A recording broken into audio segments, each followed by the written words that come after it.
Marva, Farrington, YNC, USN. It was great because we did have, most of the time we were able to go off base. There was a few times where the insurgents from southern Philippines would come up and cause problems where they would then close the gates and whatnot, where everybody had to stay in. But most of the time we had, when we had the pass to go off base, we could go out into the city and the surrounding areas. I joined a running group called the Hash House Harriers, and we would run all through the hills and foothills of the surrounding area of Olongapo, which is the city of the name of the city just outside the base.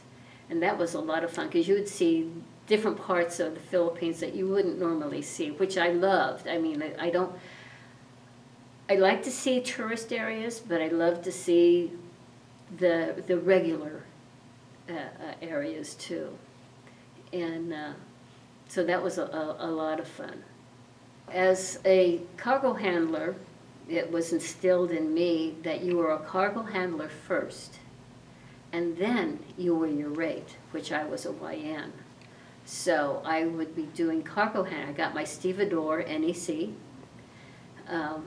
and so I could run the winches, I could run the cranes, I could build a pallet,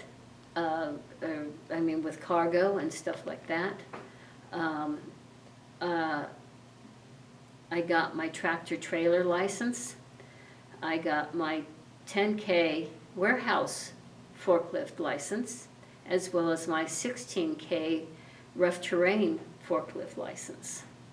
I mean, all these things normal YNs don't do.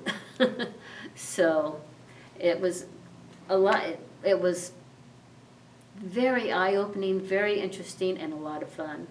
It really was. A lot of good camaraderie. This was my first extended time with Navy personnel.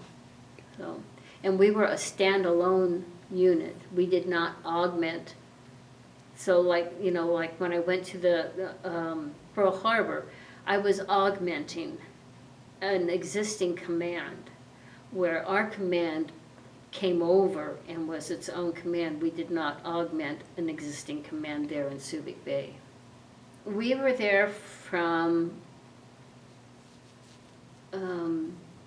like I said, we were activated on the 26th. We landed on, I think, because we crossed the international date line, it was the 2nd of January in the Philippines. And then I left in May, just before Memorial Day weekend, the end of May. There was others, and the reason they released us back to the civilian life in groups.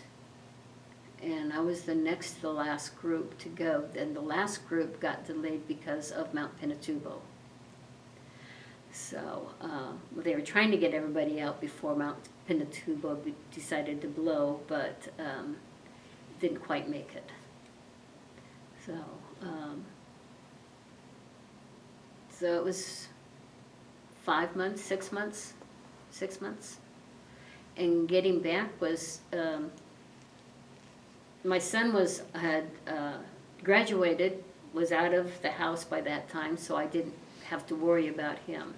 So it was good. I missed him. We kept and of course, when we drilled, we saw everybody again and whatnot. So it was really a nice succession of downtime. So.